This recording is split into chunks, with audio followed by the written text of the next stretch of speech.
Bonjour l'équipe, j'ai une nouvelle mission pour vous. Un avion a été retrouvé craché en Australie. C'est celui d'une scientifique française. Cette zoologue était attendue pour la conférence annuelle à Paris où elle devait présenter les preuves de l'existence d'une nouvelle espèce tenue secrète. La mission est commandée par le zoo de Cerzat où elle a travaillé plus jeune. Son corps reste introuvable à ce jour et toutes les preuves ont disparu dans l'avion. Il ne nous reste qu'un vague croquis récupéré par nos agents sur place que vous trouverez dans la banque de données de la section 42. Bonne chance! Vous trois, commencez par Cerzat puisque ce sont eux les demandeurs. Nous en apprendrons un peu plus sur cette Madame Ourcel. Le geek, tu vas effectuer des recherches sur son identité numérique et te connecter sur tous les réseaux sociaux.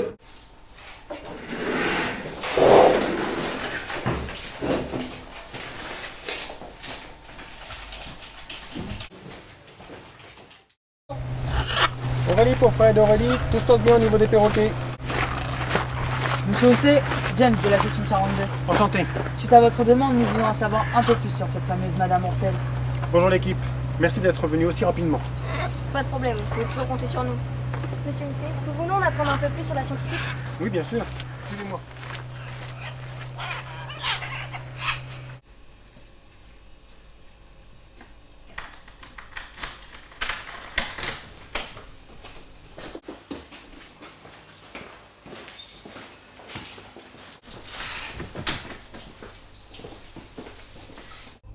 Nous voici ici dans son ancien laboratoire de recherche. Avez-vous trouvé des traces de son passage?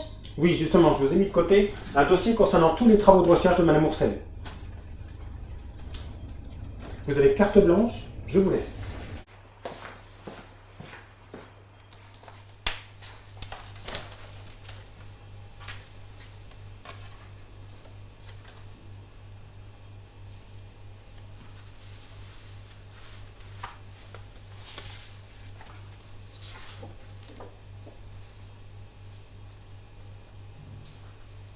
C'est bon, je pense que nous avons fait le tour.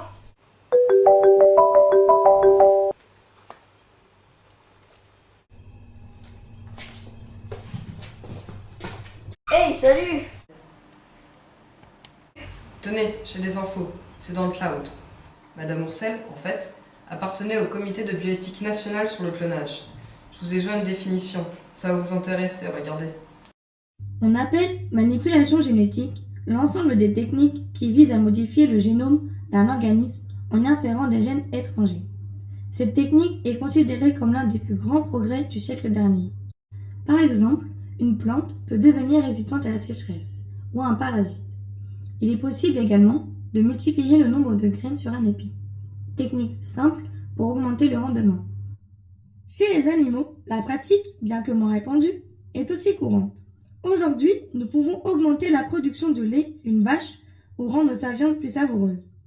Mais ce n'est pas sans poser de nombreux problèmes éthiques. Même si les manipulations génétiques sont pour le moment interdites chez l'homme, de nombreuses expériences fantaisistes ont vu le jour. Des souches virales créées de toutes pièces, des souris possédant un système immunitaire presque humain, des clones de moutons, de cochons. Bref, même s'il ne maîtrise pas encore les conséquences de telle expérience, l'homme possède toutes les techniques pour modifier les caractères d'une espèce. Et pourquoi pas imaginer encore plus? Nous devrions avoir assez d'éléments pour savoir qui c'est Madame Ourcel. Maintenant, rentrons. Ok. Alors le geek, t'as du nouveau? Oui. En 1941, Einar Peterson Scanvist, un pilote suédois évadé d'un camp de prisonniers japonais, échoue sur la petite île de l'archipel de Hie, dans le Pacifique oriental. Si on oublie le fait qu'il tue toute la population locale rien qu'à cause d'un petit rhume, on retiendra quand même qu'il a découvert une nouvelle classe de mammifères, les rhinocrate. En 1941, Einar Patterson, un pilote suédois, évadé d'un camp de prisonniers japonais, échoue sur la petite île de l'archipel de Hopotangoa dans le Pacifique oriental. Si on oublie le fait que cet aviateur tua toute la population de l'île à cause d'un mauvais rhume qu'il leur aurait transmis, on retiendra de son aventure la découverte d'une nouvelle classe de mammifères, les rhinogrades. Le rhinograde, ou nasin, est morphologiquement caractérisé par la présence d'un appendice nasal particulièrement développé, le nasarium, ayant des fonctions nombreuses et variées et servant en particulier d'organes locomoteurs. Malheureusement, la population entière de ces petits mammifères fut exterminée à cause d'essais nucléaires lancés dans les environs de l'archipel au début des années 1950. Seul l'ouvrage posthume du docteur Harold Stumke, qui avait étudié ces petits rongeurs, continue d'entretenir leur mémoire.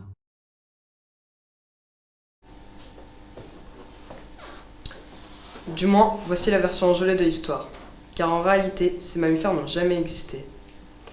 Bien que cet ouvrage ait été écrit avec des annotations scientifiques, des schémas, des descriptions anatomiques même, cet ouvrage n'a été écrit qu'en fait, juste pour faire une énorme farce à la communauté scientifique de l'époque. J'ai une deuxième info pour vous. Au Muséum d'Histoire Naturelle, il y a une conférence qui se base en fait sur les rhinogrades, qui est animée par Madame Ourcel. Ça pourrait vous intéresser, allez-y.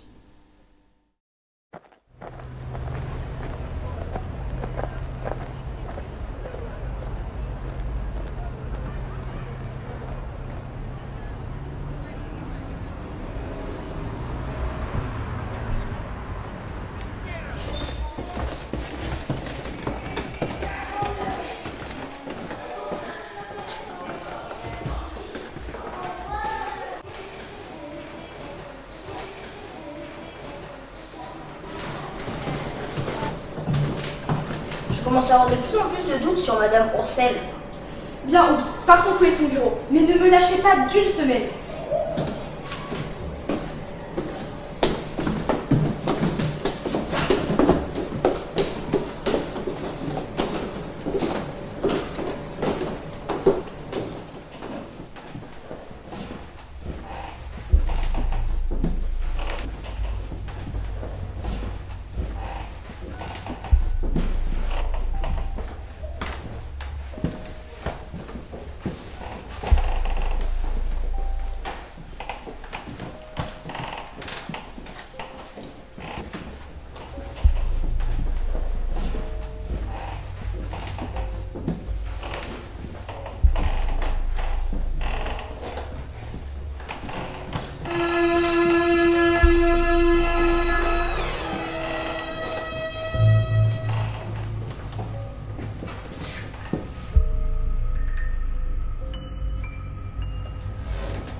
Pas dire que ce soit lumineux ici.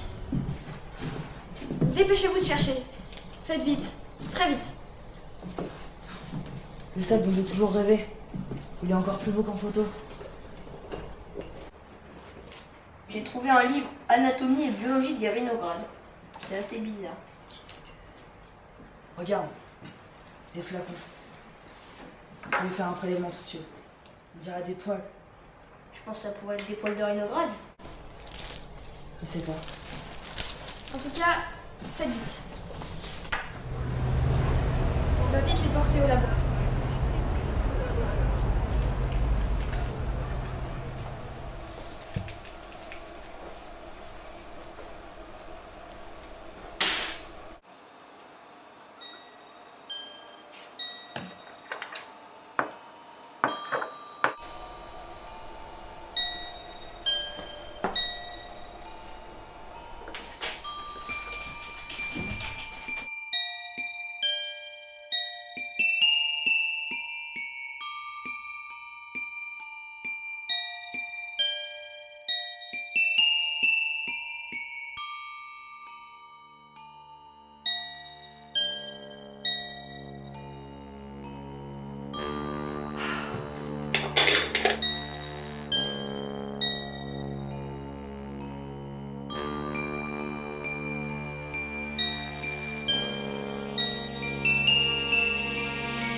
Je voulais tout d'abord remercier Monsieur Machin, directeur du muséum, de me permettre de vous présenter aujourd'hui l'avancée de mes travaux.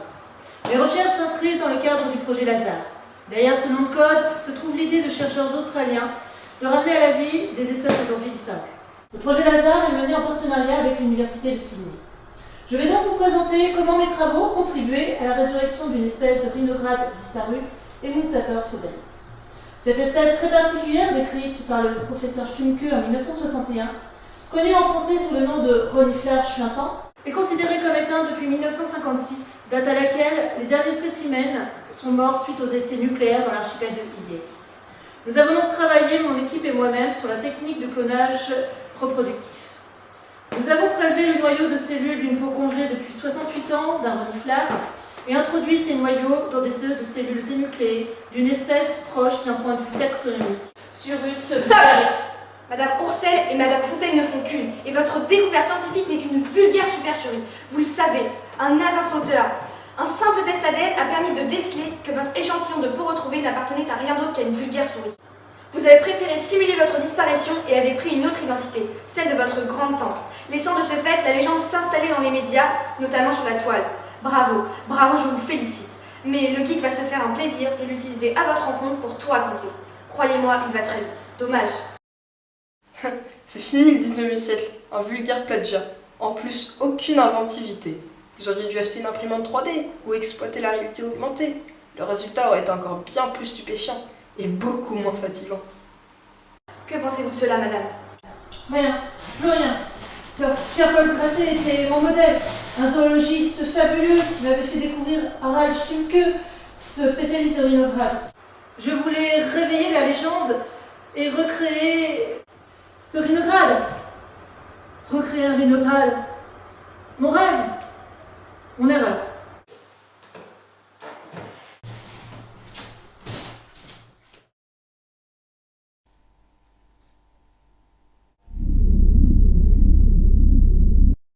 Une mission rondement menée. Et le zoo de Cerza vous remercie pour avoir démasqué cette supercherie et surtout pour avoir confondu cette Madame Oursel.